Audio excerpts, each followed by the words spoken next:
My name is Ellie Pressman of Barnet Wills, and today I want to talk to you about the £600 million a year rip-off in probate fees. Now, it's estimated that every year banks and solicitors are raking in nearly £1.25 billion in probate fees, and this doesn't even include the money dealing with challenges to wills. That's around 88% of the market, with many experts suggesting that there's at least 50% of that in blatant overcharging. That's a £600 million a year rip-off where banks and solicitors are preying on grief-stricken families dealing with small estates who are in no state of mind to argue about it. Probate is the process of dealing with someone's affairs after they've died, and it can take many months to complete and cost thousands of pounds. But unless a person's estate is large or complex, it doesn't need to cost the five-figure sums I often see. Banks and solicitors often charge a percentage of the estate, irrespective of the size. Some solicitors charge their full hourly rate as well as a percentage, which obviously escalates the costs even further. So don't make an already difficult time worse. Plan ahead. Dealing with the bereavement is bad enough, but finding out afterwards that you've been ripped off is just going to pile on the misery. So here are 5 ways to stop you getting ripped off. Number 1, have your will professionally written. I wouldn't recommend going for a cheap or DIY will. I've seen many of these fail for lots of reasons, wrongly witnessed, and sometimes language used is open to misinterpretation. Imagine writing in there, I leave £5,000 to my grandchildren. Do we mean 5,000 each?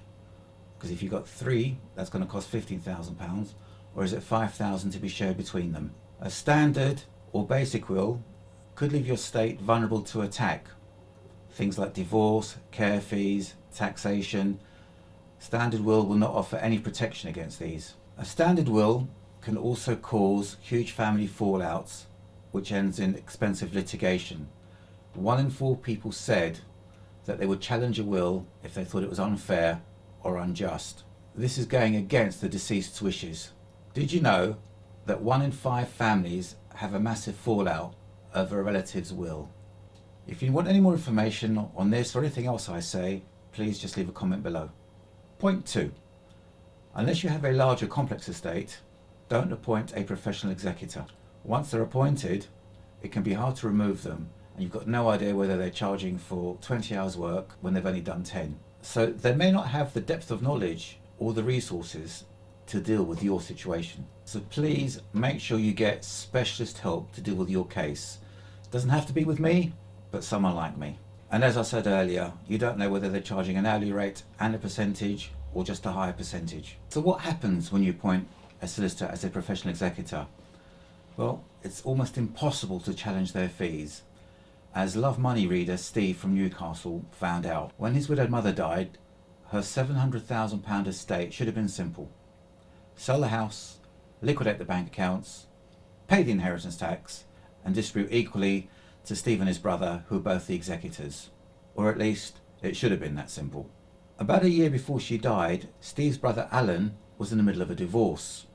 And to make sure that Alan's wife didn't get any part of her estate if she died before the divorce was finalised, a solicitor persuaded the poor confused lady to make a new will, and he also replaced Alan as the executor. Why this helps, I really am not too sure. The solicitor didn't explain his fee structure at all beforehand and presented them with a bill for £25,000.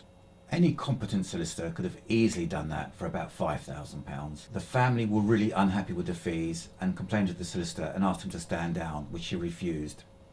They then complained to the Law Society, who backed the 2 brothers, and told the solicitor to back down. He still refused. He had his money and he was holding on to it. In fact, he even charged the estate £1,000 to get council opinion that he couldn't be sacked. So the moral of this story is, can you trust the professional you've appointed? Point 3. Don't undertake it yourself. Many people completely underestimate just how much work is involved.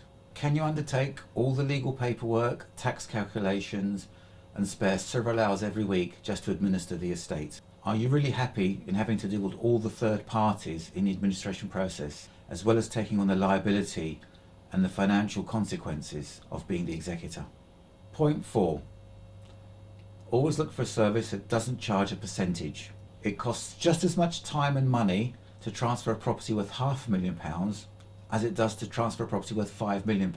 So why would you want to pay a percentage of that when an hourly rate for doing the administration makes so much more sense? Recently saved a client nearly £15,000 when I reviewed his will and saw that he'd appointed the solicitor as an executor, charging a massive 4% of the estate to do the administration work. So as I said before, look for a service like Barnet Wills that will charge you a fixed fee rather than a percentage, so you know what you're going to pay in advance. Point 5. Choose the right service. A lot of the cheaper services only get you to the grant only stage. That means you have permission to distribute the assets, but the rest of the work now falls on you. Some services will go a little further by dealing with property or trusts, but at Barnet Wills most of our clients will go for the full administration service. We will value all the assets and liabilities, contact all the utility companies, calculate and pay any outstanding taxes. That includes dealing with all the inheritance tax forms and paying the inheritance tax bill, settle all outstanding debts, and deal with any trusts. We'll offer you great service and great value. I hope you found this video useful, and if you have any questions, doesn't matter how big or how small, please either leave a comment or contact me through the website. Don't forget to like and subscribe to get information on my latest videos as they become available. I've got a great one coming up soon on how you can get up to 60% of your estate before a grant of probate has been given. Hope to see you then.